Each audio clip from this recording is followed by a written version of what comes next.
Breaking news. రప్పా రప్పా అంటూ ప్రజల్ని బెదిరిస్తున్నారంటూ fire అయ్యారు సీఎం చంద్రబాబు. జంతు బలి చేసి ఫ్లెక్సీలపై రక్తం చల్లి సమాజాన్ని భయభ్రాంతులకు గురి చేస్తారంటూ ప్రశ్నించారు. రాజకీయ ముసుగులో నేరాలకు పాల్పడితే ఊరుకోమంటూ హెచ్చరించారు.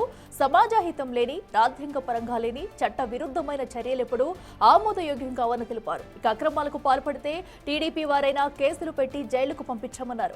సెటిల్మెంట్లు, బెదిరింపులకు పాల్పడితే కఠినంగా వ్యవహరిస్తామన్నారు సీఎం చంద్రబాబు. సంవత్సరాలు చేసినటువంటి ఇష్టానుసారంగా కార్యక్రమాలు ఇంకా అందరిలో డిస్టర్బెన్స్ ఉంది. ప్రజల్లో డిస్టర్బెన్స్ ఉంది, పార్టీల్లో డిస్టర్బెన్స్ ఉంది. ఇంకా చేసిన వాళ్ళు కూడా ఇంకా చెల్లుబాటు అవుతా ఇదే రౌడీజం చేస్తామని కూడా ఆలోచిస్తున్నారు. అది కూడా మనం ఒకసారి గుర్తుపెట్టుకోవాల్సిన అవసరం ఉంది. నేను ఒకటే ప్రతి ఒక్కరికి విజ్ఞప్తి చేస్తున్నా, ప్రజాస్వామ్యం లిమిటేషన్లో పనిచేస్తే ఎవరన్నా వాళ్ళ విధానాలు చెప్పాలని చెప్పుకోవచ్చు, కానీ విధానాల పేరుతో రౌడీజం చేస్తాం, ఇష్టానుసారంగా లా అండ్ ఆర్డర్ మా చేతి తీసుకుంటాం, మీరు ఏం చేస్తారంటే మాత్రం ఎట్టి పరిస్థితులు ఉపేక్షించాం. అది ప్రజాస్వామ్య విలువలు కాదు. ఆ విషయం గుర్తుపెట్టుకోవాల్సిన అవసరం ఉంది. లా అండ్ ఆర్డర్లో మనం ఒకసారి చూస్తే రోడ్స్ అని బ్లాక్ చేయడం, ఎక్కడికక్కడ స్తంభింపజేయడం, లేకుంటే ఈ మధ్య మనం చూస్తున్న రఫా అంటే నాకు అర్థం కాలేదు. రఫాలు ఆడిస్తానని ఇంకొక పక్క నేను చూస్తున్నాను కొన్ని దిక్కల్లో ఒక పోస్టర్ పెట్టి ఆ పోస్టర్లో జన్మదినం జరుపుకోవచ్చు, మనసుల్లో ఉండి రావాలి, జరుపుకుంటే నాకేం అబ్జెక్షన్ లేదు. అదే సమయంలో ఆ ఫ్లెక్సీ దగ్గర నిషేధమైనటువంటి జంతు బలి చేసి ఆ జంతువును పైకి తీసి బ్లడ్ చల్లడం అంటే సమాజాన్ని భయభ్రాంతులు చేయాలనుకుంటున్నారు. ఆ రోజు కూడా మీరు పోలీసు వ్యవస్థ గుర్తుపెట్టుకోవాల్సింది, నేను ఏదైతే వివేకానంద రెడ్డి గారిని చంపినప్పుడు బయట ప్రపంచాన్ని నమ్మించారు హార్ట్ అటాక్ అని. అందరం నమ్మాం. నమ్మితే 2 రోజులకు నెక్స్ట్ ఈవినింగ్ నెక్స్ట్ మార్నింగ్కి రివర్స్ చేశారు.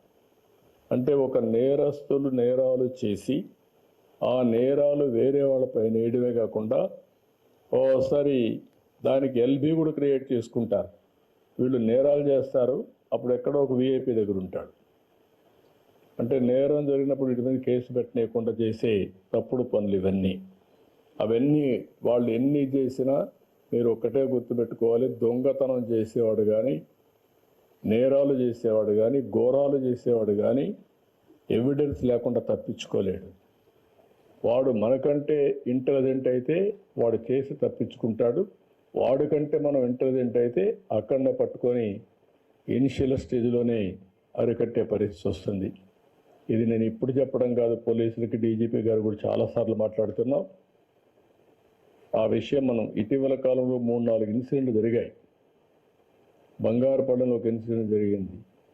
గుంటూరులో వాళ్ళ వెహికల్ కింద ఒక అతన్ని వేసి తొక్కించేసి వారుగా వారేసిపోతే తర్వాత అంబులెన్స్లో వీళ్ళు తీసిపోయి ప్రాణం కాపాడలేకపోతే మళ్ళీ వాళ్ళ బంధువులు పిలిపించి పోలీసులే అంబులెన్స్లో పెట్టి అంబులెన్స్ చంపేశారని చెప్పి నేరం మన మీద వేసే పరిస్థితికి వచ్చారు.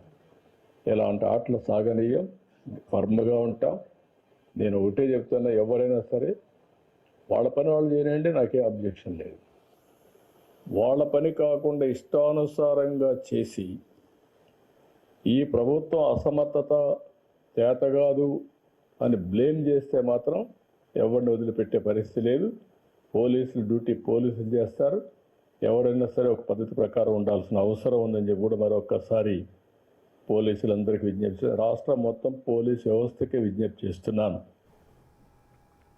మాజీ సీఎం వైఎస్ జగన్మోహన్ రెడ్డి పుట్టినరోజు వేడుకల్లో వేట కత్తులతో హల్చల్ చేసిన వైసీపీ నేతలపై పోలీసులు కేసు నమోదు చేశారు. పీలేరు నియోజకవర్గం గుర్రంకొండ సర్పంచ్ జమీర్ అలీఖాన్, ఎంపీటీసీ ఖదీర్ వారి అనుచరులు బహిరంగంగా వేట కత్తులతో రప్పారప్ప అంటూ నినాదాలు చేస్తూ జగన్ పుట్టినరోజు వేడుకల్లో వీరంగం సృష్టించారు.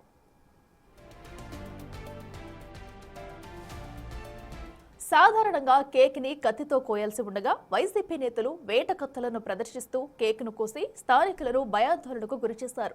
బాధ్యతాయుతమైన పదవుల్లో ఉండి చిన్నారుల సమక్షంలో ఇలా ఆయుధాలు ప్రదర్శించడంపై విమర్శలు వెల్లువెత్తాయి. ఈ ఘటనకు సంబంధించిన వీడియోలు సోషల్ మీడియాలో వైరల్ కావడంతో జిల్లా ఎస్పీ ఆదేశాల మేరకు వైసీపీ నాయకులపై కేసు నమోదు చేశారు పోలీసులు.